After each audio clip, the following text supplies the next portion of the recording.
레위기 21장 전체는 사실은 자세하게 한 절 한 절 읽어봐야 되는데 절 전체가 좀 길고 한 절 한 절 다루기는 시간이 좀 짧습니다. 그러나 이 레위기 21장은 뭐냐면 우리가 이제 성경 표제에도 나와 있지만 제사장의 규례를 말씀하신 여호와. 그러니까 지금 레위기 21장은 뭐냐면 내용이 뭐냐면 제사장은 이래야 된다 하는 것을 전체적인 그 하나님의 아주 중요한 규율을 여기 지금 말씀한 거예요. 그래서 이 21장 전체를 읽어보면은 제사장은 뭘 해야 되고 또 뭘 해야 되지 말고 하는 아주 까다로운 조건이 있어요. 그러니까 제사장은 아무나 되는 게 아니고 또 제사장으로 뽑힌 사람은 아무렇게나 그냥 되는 대로 처신을 하면 안 되고 살아서는 안 되는 거예요. 바로 거기에 대한 말씀이 지금 21절, 21장이 전체에 지금 다 들어가 있습니다. 베드로전서 2장 9절에 보면 이런 말씀이 있습니다. 베드로전서 2장 9절에 보면은 너희를 어두운 데서 불러내어 그의 기이한 빛에 들어가게 하신 이의 아름다움을 선포하게 하려 했습니다 하면서 너희는 왕 같은 제사장이라는 말씀이 있어요. 그러니까 구약에서는 제사장이라는 직분이 어때요? 특정한 사람이었어요. 모든 사람이 제사장이 아니에요. 특정한 사람만 제사장으로 세웠어요. 그리고 제사장이 하는 일이 뭐겠습니까? 성전에서 이 제물과 희생, 이 모든 의식을 주관하는 사람이에요. 이 제사장이 그걸 책임지는 사람이에요. 그래서 구약 시대는 이 제사장이 굉장히 중요합니다. 구약에서 우리가 세 가지의 중요한 직분이 있단 말이에요. 왕과 제사장과 선지자란 말이에요. 근데 우리가 보통 일반적으로 알기에는 선지자에 대해서만 중요하다고 여겨요. 그렇죠? 그래서 뭐 예레미야나 이사야나 해가지고 우리 그 구약 성경에 보면 선지자가 있잖아요. 그러니까 보통 선지자만 중요하게 여긴단 말이에요. 그러나 실제로는 선지자는 그러니까 선지자는 항상 있었던 게 아니에요. 선지자는 하나님께서 어떤 중대한 시기에 필요한 때 보내주신 게 선지자란 말이에요. 그럼 항상 있었던 사람이 누굽니까? 제사장이란 말이에요, 사실은. 그러니까 사실은 엄밀히 얘기하면 제사장이 더 중요해요. 왜? 제사장이 잘하면은, 그러니까 제사장이 하나님께서 모세에게 주신 그 율례와 율법을 백성들에게 잘 가르치고 그 거룩한 율법을 잘 수행하고 그 거룩한 희생 구속 하나님께서 주신 모든 성결된 희생의식을 잘 해야 된단 말이에요. 왜? 그게 바로 이스라엘 백성과 항상 밀접한 거기 때문에 그래요. 그러니까 사실은 제사장도 선지자도 중요하고 왕도 중요하지만 사실은 제사장이 그 하는 역할을 보면 제일 사실은 중요하단 말이에요. 그래서 그 성경에도 나오지만은 어리석고 미련한 자가 왕이 그만 제사장이 해야 될 것을 자기가 손을 댔다가 하나님께 저주받은 일도 나온단 말이에요. 그만큼 제사장이 하는 그 영역은 굉장히 중요해요. 하나님이 중요하게 여긴 거예요. 근데 중요한 만큼 뭐냐면 까다로워요. 오늘 이 전체 말씀 보면 알겠지만 심지어 머리도 마음대로 못 깎고요. 5절에 보니까 그들은 자기 머리를 대머리가 되게 하지 말며 자기 옆 수염을 깎지 말고 자기 살을 절대로 베지 말며. 그러니까 자기 몸에 함부로 손을 댈 수가 없는 거예요. 마음 놓고 댈 수가 없어요. 또 심지어는 결혼도 자기 멋대로 못해요. 결혼도 마음 놓고 할 수가 없어요. 결혼도 반드시 어떠해야 되느냐 하는 것도 지금 13절부터 그 아래 몇 절에 거기에 나와 있어요. 왜 그러느냐? 그거 보니까 13절에 그는 처녀로 아내를 삼아야 한다. 그는 과부나 이혼한 여자나 창기짓을 한 더러운 여자를 아내로 삼아서는 안 되고 다만 자기 백성 중에서 처녀를 아내로 삼아 그의 백성 중에서 그의 후손을 더럽히지 않아야 한다. 나는 그를 거룩하게 하는 여호와이다. 그러니까 하나님께서는 이 제사장들에게 굉장히 까다롭게 아주 정말 아주 엄격하게 하나님께서 제사장에 대한 규례를 딱 정했어요. 그러니까 만약에 제사장이 이것을 어기면 어떻게 됩니까? 그 사람은 하나님께 크게 책망받는 거예요. 그 사람은 제사장으로서의 그 자격이 상실이 되고 하나님께 크게 진노와 책망을 받게 돼요. 그래서 우리가 이 제사장, 근데 이것이 이제 신약의 관점으로 놓으면 어떻게 됩니까? 모든 그리스도인이 다 이제 제사장이 되는 거예요. 모든 그리스도인이 제사장이 되는 거예요. 구약 시대에는 특정한 한 사람이, 특정한 한 사람에게 이 제사장의 직분을 맡겼어요. 그래서 그로 하여금 거룩한 율법에 규정한 그 모든 속죄와 희생 제사 의식을 그가 감당할 수 있도록 책임지도록 하나님께서 책임을 주어줬는데, 신약에 와서는 어떻게 됐습니까? 이제 예수님께서 구약의 모든 그 구속의 희생 제사 의식을 십자가에서 다 이루셨어요. 그래서 성전의 휘장이 쫙 찢어졌습니다. 더 이상 어때요? 신약 시대는 제사장이 있을 필요가 없습니다. 성전 자체가 필요가 없어요. 왜? 이제는 모든 그리스도인 한 사람 한 사람이 제사장이란 말이에요. 제사장이란 말. 그러니까 베드로 사도도 너희는 왕 같은 제사장이다. 제사장. 너희는 그냥 단순히 그냥 신자가 아니다. 너희는 구약 시대 그 제사장들을 봐라. 구약 시대 제사장들이 얼마나 엄격하게 하나님을 섬겼느냐. 그들이 얼마나 자기 자신을 성결케 했느냐. 그러니까 너희들은 뭡니까? 이젠 예수 그리스도로 인하여 성결된 제사장이 되었다. 지금 그렇게 그 중요성을 지금 베드로 사도가 일깨워 주는 거예요. 그러니까 유대인들은 베드로 사도의 그 말이 굉장히 충격적이에요. 왜? 제사장은 아주 특별한 사람만 뽑아서 하나님이 세우셔서 성전의 그 막중한 임무를 맡겼는데, 이제는 내가 그러니까 모든 그리스도인이 제사장이라고 하니까 그 사람들로서는 엄청나게 이건 뭐예요? 떨리는 거예요. 두려운 거예요. 굉장히 두려운 거란 말이에요. 자, 우리가 여기서 이 레위기 21장 전체를 봤을 때 하나님께서 제사장에 요구하는 몇 가지가 있습니다. 결국 이것은 뭐냐면 오늘 그리스도인들에게 요구하는 것이에요. 무엇이냐? 우선 무엇보다도 제사장은 자기를 항상 어때요? 거룩하게 구별해야 돼요. 그게 바로 4절의 말씀이에요. 제사장은 자기 백성 가운데서 어른이므로 자기를 더럽혀 부정하게 해서는 안 된다. 부정하게 해서는 안 된다.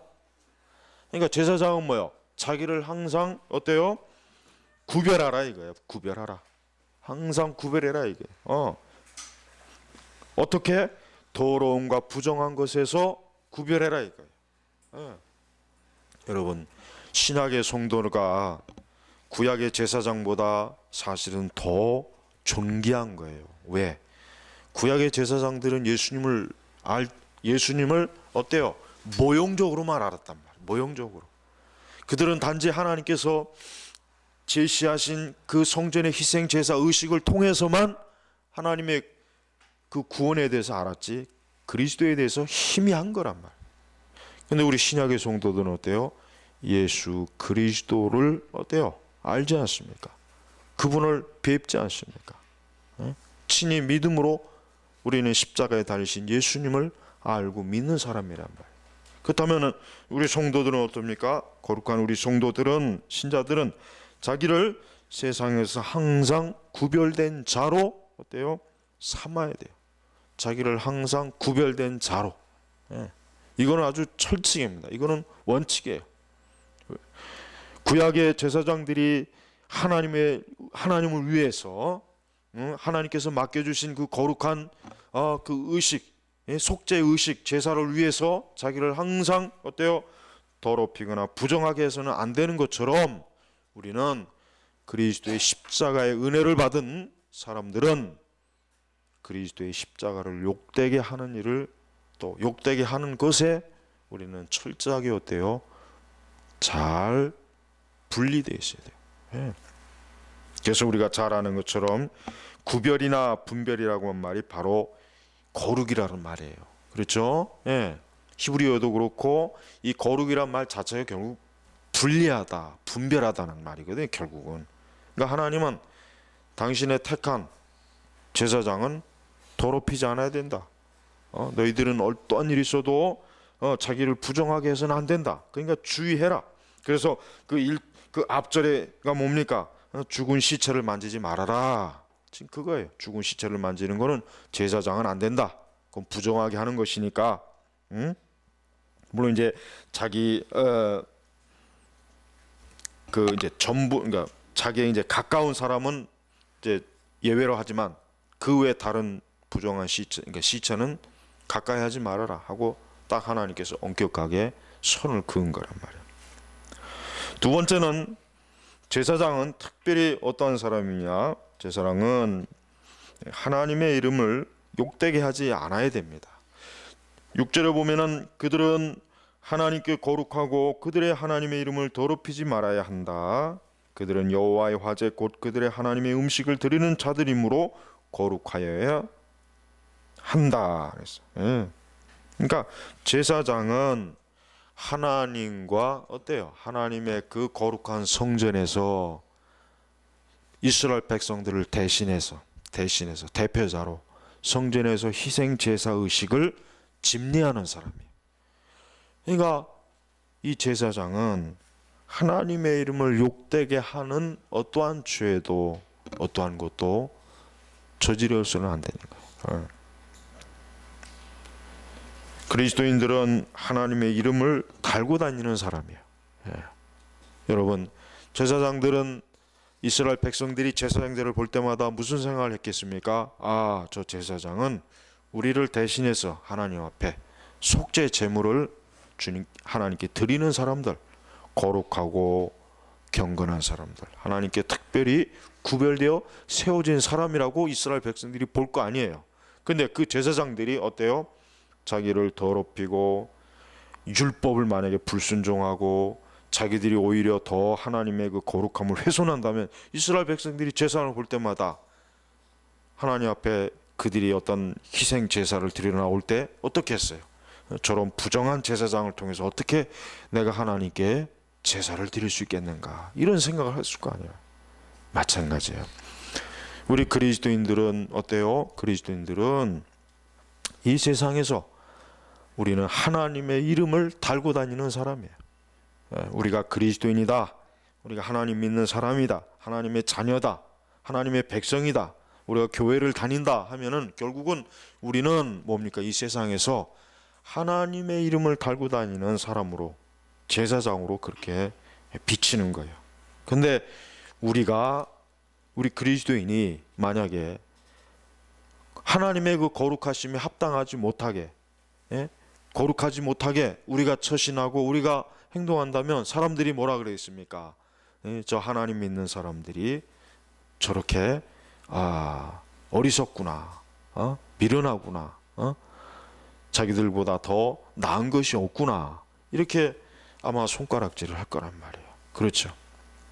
바로 그런 것입니다. 하나님께서 왜 제사장들에게 하나님의 이름을 더럽히지 말아야 한다고 한 이유는 뭡니까? 그들은 하나님의 이름을 대표해서 어때요? 이스라엘 백성 앞에 서는 사람이란 말이에요. 제사장은 두 가지의 역할을 하는 거예요. 그래서 신학적으로 제사장은 중요한 두 가지의 역할이 있습니다. 첫째는 뭐냐면 제사장은 이스라엘 백성들을 전체를 대표하는 게 제사장입니다. 그러나 또 하나 뭡니까? 제사장은 하나님을 대표하는 거예요. 그러니까 이스라엘 백성들은 하나님께 제물을 드리고 하나님께서 명령하신 그 모든 희생제사 의식을 누구를 통해서? 제사장을 통해서만 하는 거예요. 자기들이 마음대로 할 수 없어요. 그리고 제사장은 이스라엘 백성들 전체를 대표해서 제물을 드리고 하나님 앞에 사죄 은총을 어때요? 하나님의 백성들에게 선포하고 그거를 어때요? 백성들에게 증거하는 거예요. 그러니까 제사장은 그 중요한 두 가지의 사명이 있는 거예요. 근데 이 제사장들이 만약에 하나님의 이름을 더럽히는 짓을 한다면 그들이 어떻게 이스라엘 백성들에게 하나님의 그 구원과 용서와 그 자비와 사랑을 어떻게 증거할 수 있겠느냐? 못한단 말이에요. 그러니까 제사장들은 철저하게 하나님의 이름을 욕되게 하는 그것을 주의해야 돼요. 그걸 주의해야 돼요. 그것을 아주 철저하게 주의해야 돼요.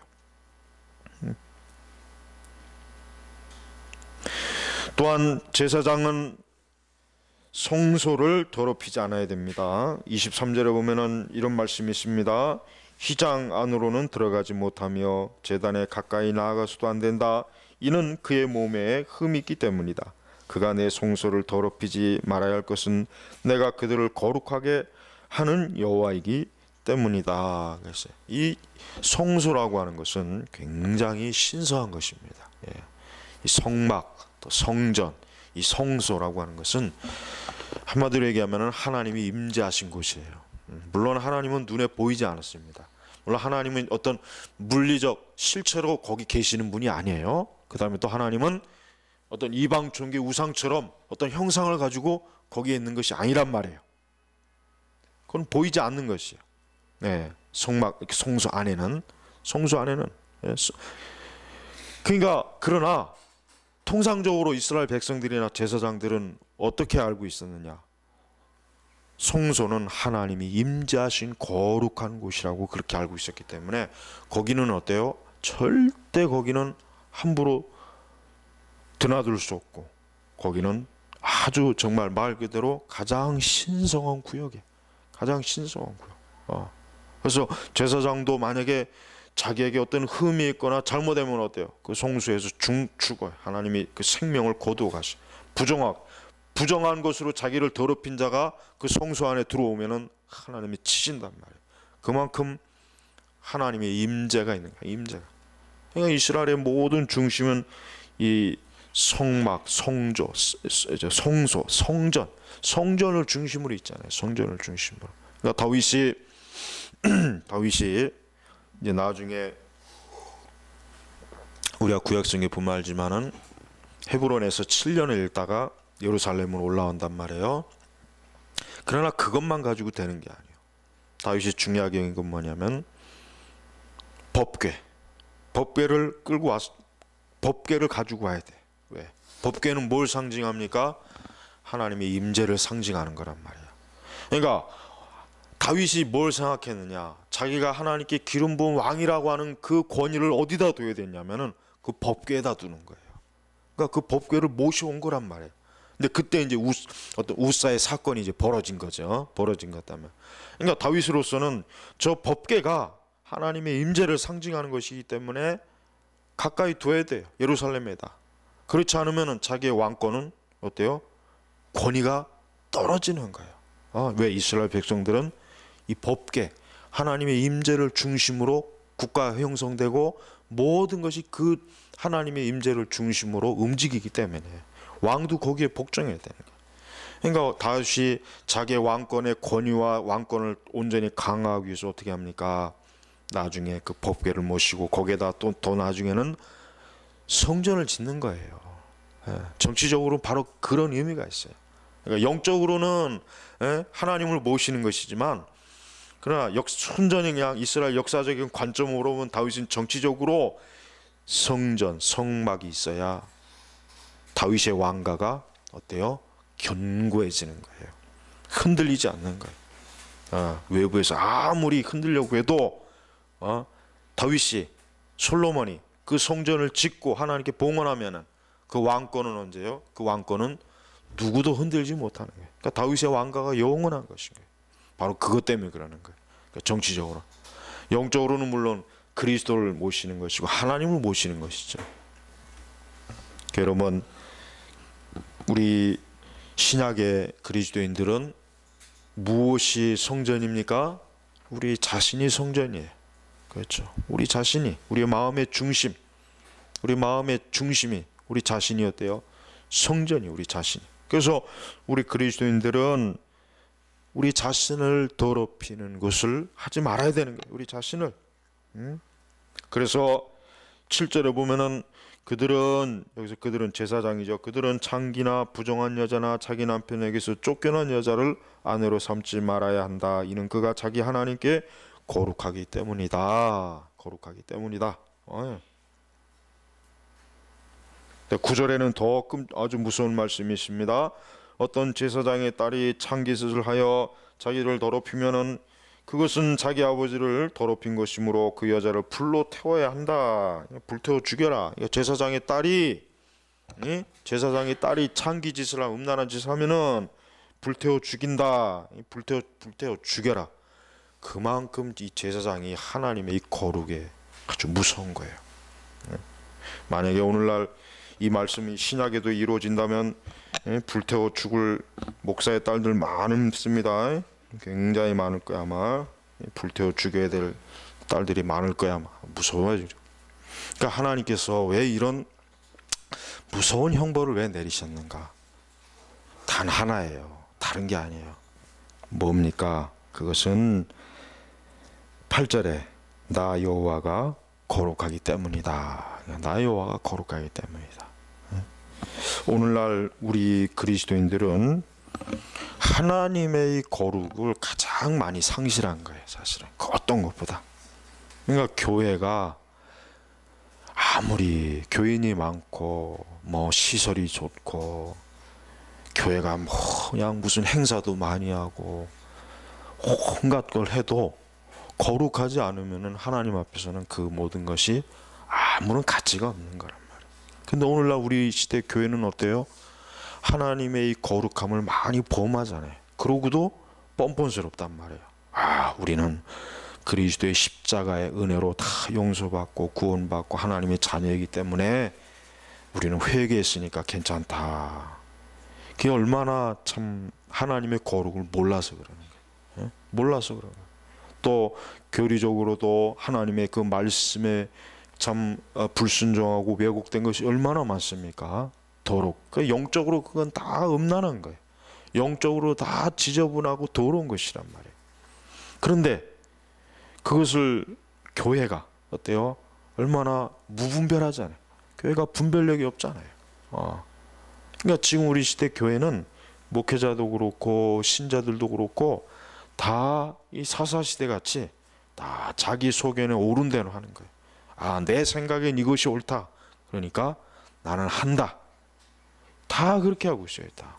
그러니까 그런 사람들에게는 하나님의 말씀이 이렇다 저렇다고 해도 소용이 없어요. 나도 하나님을 믿고 나도 하나님을 체험했고 나도 은혜를 받았고 아주 다양한 걸 제시하죠. 그러나 그것은 뭐예요? 다 자기의 주관적인 생각이라죠. 철저하게 우리는 하나님의 말씀이 무엇이라고 하는가, 하나님의 말씀이 무엇이라고 하는가를 우리가 살펴봐야지. 하나님의 말씀은 소홀히 여기고 성경의 말씀 진리는 까다롭게 하지 않으면서 그냥 대충 넘기고 보면서 이것이 하나님이다, 하나님의 은혜다, 하나님의 역사다, 이렇게 다 둘러댄단 말이에요. 그러나 하나님은 그걸 절대 용납하지 않습니다. 여러분, 구약의 하나님이나 신약의 하나님이나 동일하신 분이에요. 그러니까 구약의 거룩하신 하나님은 신약에서도 거룩하신 하나님이에요. 그러니까 우리 교회는 제일 교회가 가장 참 신경 써야 될 것은 하나님의 그 거룩함을 훼손하지 않도록, 하나님의 그 영광을 훼손하지 않아야 돼. 그러니까 우리가 항상 무엇이든지 하나님 말씀 진리대로 해야 된다, 진리대로 믿어야 된다, 그 진리대로 가르쳐야 된다 하는 이유가 다 거기에 있는 것입니다. 하나님은 절대로 하나님의 그 말씀, 하나님이 제시하신 이 규례를 단 한 글자도 한 문장도 절대로 하나님은 포기하는 법이 없어요. 하나님은 그냥 대충 하자 이런 뜻을 절대로 하나님 나타내지 않습니다. 하나님은 오늘날에도 하나님의 백성들이 하나님은 거룩하신 분이기 때문에 우리 그리스도인들 한 사람 한 사람이 어때요? 하나님의 그 거룩함에 합당하게 우리가 믿고 우리가 배워야 되고 가르쳐야 되고 우리가 순종하고 살아야 되는 것이에요. 그래서 우리 15절을 또 보겠습니다. 15절 보면은 그의 백성 중에서 그의 후손을 더럽히지 않아야 한다. 나는 그를 거룩하게 하는 여호와이다. 자, 제사장의 가정은 자녀들은 거룩해야 된다. 그의 가정은 하나님 앞에서 거룩해야 된다. 지금 그걸 얘기하는 것이에요. 그러니까 그리스도를 믿는, 하나님을 믿는 하나님의 백성들은 그의 후손도 어때요? 거룩하고 경건하게 하나님을 경외하는 사람들로 훈련시키고 그들을 가르쳐야 되고 그들을 세워야 되는 거예요. 그러니까 이 거룩하신 하나님이 끝까지 어때요? 그 후손들에게도 그 하나님이 어때요? 하나님을 경배하고 경외의 대상이 되어야 되는 것이에요. 그냥 자기 당대로만 딱 끝나고 후손들은 우상 숭배를 저지르고 악을 행하고 불신앙과 불경건과 어리석은 길로 가는 것을 하나님이 기뻐하지 않는 거예요. 하나님을 경외하고 경건하게 섬기는 그 신앙과 믿음이 어때요? 그 후손들에게도 끝까지 이어져야 된다. 지금 그걸 얘기하는 것입니다.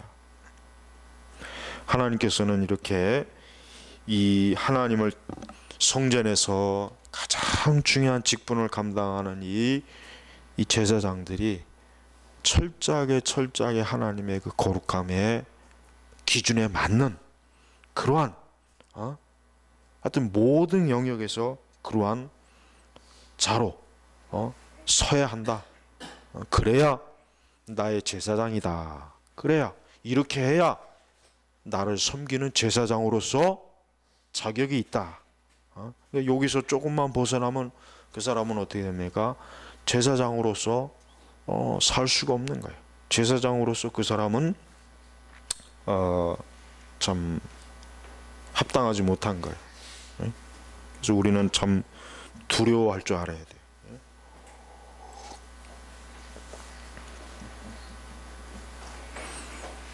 신약의 그리스도인들은 구약의 제사장보다 더 거룩해야 됩니다. 그 이유가 뭔지 아십니까? 거기는 아주 중요한 이유가 있어요. 신약의 제사장들은 물론 상징적이고 영적인 의미가 있지만 저들은 짐승의 피를 가지고 하나님 앞에 제사를 드린 사람이에요. 그렇죠? 그러나 신약은 뭡니까? 그리스도의 피로, 그리스도의 십자가의 피로 거룩하게 된 사람이에요. 물론 신약 구약의 성도들도 그리스도의 십자가의 대속의 은혜를 입어요. 그건 맞는 거예요. 그러나 더 직접적으로 신약의 성도들은 어때요? 그리스도의 십자가를 그 보혈을 통해서 하나님의 구원의 은혜를 아주 명확하게 받고 있기 때문에 어때요? 주의해야 돼요. 그러니까 사실은 우리가 물론 구약과 신약의 차이를 굳이 이렇게 둘 필요는 없지만은 신약의 그리스도인들은 구약의 백성들보다 구원받은 자들보다 더 하나님 앞에 경건하고 구별돼야지 덜하면 안 된단 말이에요. 덜하면. 왜? 우리는 예수님의 피, 그 속죄 피 흘리심을 어때요? 신약에서 이루어진 거지 않습니까? 우리들은 바로 그 피에 의해서 구원받은 사람이에요. 구약의 그 오랜 기간 동안 짐승의 피를 흘리면서 그 제사를 드렸어요. 그들은 하나님께서 율법에 그렇게 말씀하셨어요. 그러나 신약은 예수님, 독생자 예수님이 오셔서 피 흘리시고 고난 받으시고 무덤에서 사흘 동안 계시고 부활하신 그 영광을 신약의 백성들에게 보여주셨단 말이에요. 그러니까 우리는 구약의 백성들보다 몇 배나 더 하나님의 그 구원의 은혜를 거룩하고 경건하게 우리는 어때요? 내세워야지 이들보다 못해서는 안 돼요. 그러나 실제적으로는 어때요? 신약의 그리스도인들이라고 하는 사람들이 얼마나 더 사실은 불경건하고 그리스도의 그 거룩한 구속의 그 십자가의 피를 아주 더럽히는 아주 참 악한 어리석고 미련한 그러한 짓을 많이 저질러요. 옛날에는 교회가 항상 하나님 앞에 경건하게 회개하고 참 부끄러운 줄 알았는데 오늘날 교회는 이 목사들부터가 아주 뻔뻔스러워요. 그죠? 굉장히 뻔뻔스럽잖아요. 어떠한 큰 진짜 하나님의 영광을 가리는 일을 하고도 내가 뭐 잘못됐냐 그 끝까지 그 자리를 지켜요. 그죠? 죽으나 사나 끝까지 그 자리를 지킨단 말이에요. 근데 그건 참 부끄러운 일이에요. 왜? 아까 얘기했지만은 하나님의 이름을 욕되게 하면은 그 자리에서 내려와야 돼. 여기 우리 신학생들도 있지만 하나님의 이름을 욕되게 하면은 사역을 하지 말아야 돼. 하지 말아야 돼. 그걸 하면 안 돼. 근데 지금 우리 시대는 안 그렇죠? 아이 뭐 누가 실수 안 하는 사람이 다 있냐? 다 하나님의 은혜로 용서받는데 뭐 어떠냐?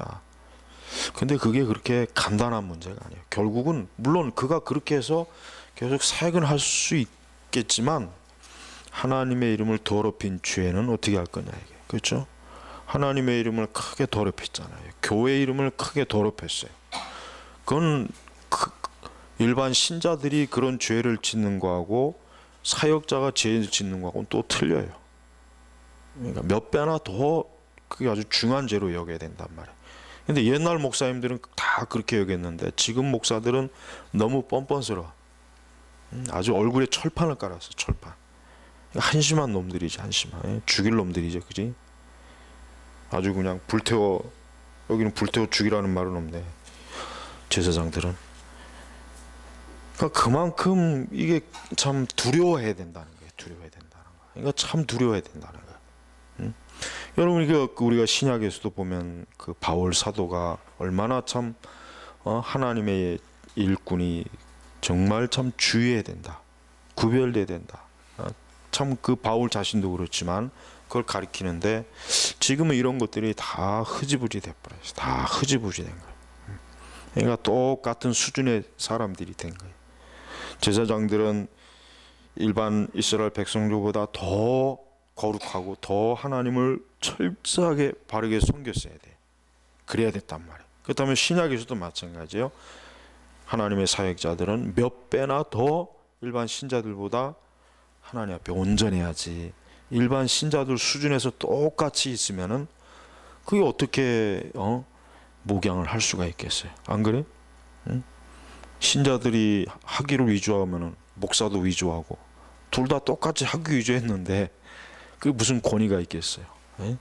성추행을 하고도 뻔뻔스럽게 강단에서 설교를 한다면은 누가 그거를 인정을 하겠어? 지들끼리 인정하겠지 뭐 그 안에서야. 이상한 놈들끼리 인정하겠지 뭐 자기들끼리야. 그러나 세상은 웃기는 놈들이 웃기는 자식들이라고. 저 웃기는 자식들이다 더. 저거 그러니까 교회 다니는 그 사람들을 사이코로 봐요. 비정상적인 사람들로 본다고. 왜? 상식적인 선에서도 말이 안 되거든. 세상에서도 부끄럽게 여기는 걸 교회 안에서는 지들끼리 감싸요. 지들끼리. 뭐 지들끼리 감싼다고 그게 될 일이에요? 그러니까 썩는 거예요. 썩는 거. 우리는 이 하나님의 이 거룩함을 참 두려워해야 돼요. 쓰잘데없이 고난주간 지키지 말고.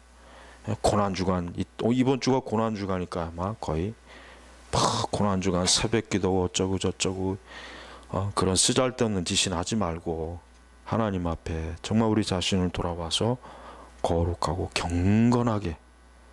그러니까 지금 우리 시대가 모든 교회 역사를 통틀어 보면 제일 교회가 제일 더러워요.